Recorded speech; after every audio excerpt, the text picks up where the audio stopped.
So another one of the truths that I am wrestling with, and really what I mean is to be authentic and honest about, is to go back to church or not as a pastor.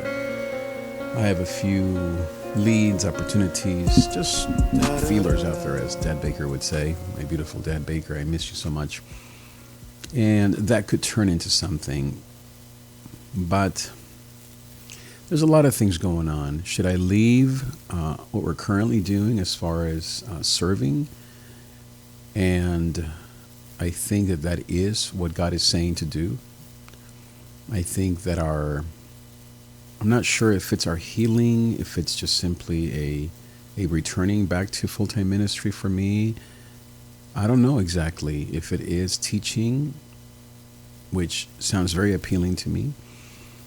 I think those are some of the decisions that Rochelle and I are making, and we feel excited about it. It's actually a source of peace and of comfort and of hopefulness as we look ahead. And I think that since my last assignment, we have been, I guess healing is really the best way to put it. Healing, recovering, getting our bearings, getting our feet under us again. And we feel that we're there. God has been faithful. And it really is also an issue of Rochelle and her going back to being a principal or not. And we both went through in the same summer, a very difficult summer a few years ago when we both had to basically find, new jobs, but it was really more just find new jobs, really is what it came down to. And it happened to both of us at the same time. Imagine that, in the middle of losing her mom and her father a few months later. It was, wow, the grace of God kept us together, and we are thriving once again. And I think that I was watching a video by a young man who left church just a few months ago, and the title of the video was, "I left church and it saved my life." In some ways, I wonder if that's what I need to do and have been doing for many years.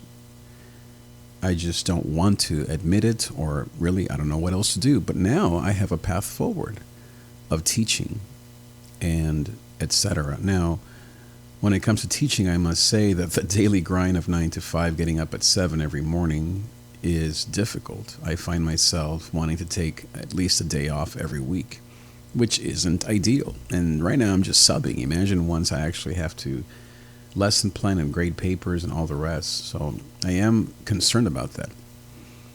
The pastoral life definitely has more flexibility. So I am torn, and I would say my gut, my heart, I would say my heart is for education and not for the church the way it used to be. I would say my gut says to,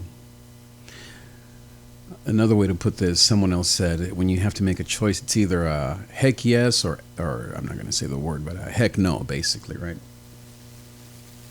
Teaching, heck yes or heck no? I would say heck yes.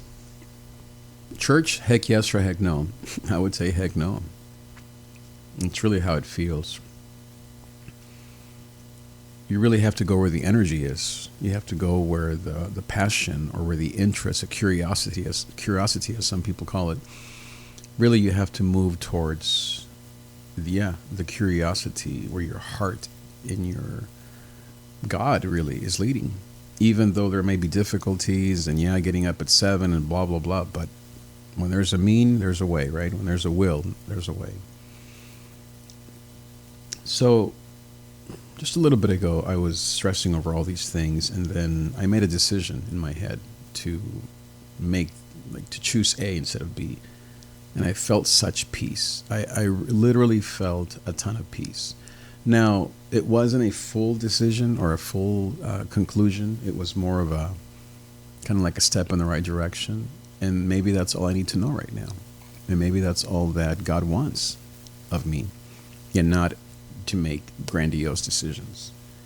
So, but I think that because we all know how God works and how life works, that once I make this step or once I make this move, I think that I need to keep moving in that direction is probably what God is doing. And I think that is what he's saying to do. I have no clarity per se, but I have peace over it. And most importantly, my wife and I, both Rochelle and I, have peace about this decision to go from A to B. In terms of work, church, career, all these things we're talking about here. So I'm thankful for that. I'm thankful. It's hard to say no. It's hard to move on. It's hard to, but really it isn't, because it's the best thing someone said to me is to, if you don't make those decisions, it will affect you and it will affect the family. And I believe it has. It is, because of my anxiety and stress levels are so high because I'm in this no man's land, and that's not good for me and my wife and anybody. I need to make a decision, and I need to stick with it and lead my family. There are other things that I need to do similarly to that. I need to make a decision with regards to this investment that we're looking at. I don't think it's the right time letting that go, even though it's hard for me. And a couple of, I think that's really it, really. So, decisions. Following your heart. How do you stay grounded when you have to make some tough choices? It really comes down to, at least for me, giving it time, but then looking and listening for that voice, for that still small voice. Sometimes it's not very still or small, it's loud and clear. And as I mentioned in the previous episode, someone just confirmed loud and clearly what Rochelle and I had already been thinking of doing. And that was one of the 5 miracles, by the way, in the previous episode, if you want to listen to that. So I have clarity on some things, not on other things. I don't know if this means full-time ministry again. Part of that excites me. Part of that doesn't. I don't know if it is getting my credential and teaching full-time. A lot of that excites me, I must say. A lot of that excites me. A little bit of apprehension about the pace, but I think I can handle it. I just need to focus and choose one thing. I think another thing, by the way, that has been clarifying and very good is I'm not doing a lot of projects. Even today I had a friend who called me about a side gig, and I said, no, that's okay. I had another person who also called me about another side gig. These are all freebies or maybe a little bit of pay, but it's not even that. It's just I want to focus. I don't want to be doing all these side gigs. It's just a waste of my time. It distracts me from what I really want to be doing with my life. So as I think about this next step, I am confident that God is leading. And as I've been saying, there's nothing to worry about. There is no reason for sadness. You put joy in my soul. That's really how I feel. God has been faithful. We've been through, I think, hope, knock on wood as I say, the worst of it. And now we're on to living a life of joy, life of gozo, once again. And so I hope and pray the same thing for you. Don't give up. Continue to persevere. Hang on to Jesus. And as always, trust that as the watchman waits for the morning, so do we wait for the Lord. He will come and save us. Look for those miracles. They're everywhere. And most of all, as an amazing book that I read once, let your life speak. Let your life tell you what you're supposed to do. And most of all, wait on the Lord. He knows exactly which way you should go. If you want my coaching, one-on-one coaching, please go to davidtrig.com/coaching, davidtrig.com/coaching, or DM me on Instagram at davidtrig. Thank you for being here, and I will see you next time. Adios! Da-da-da.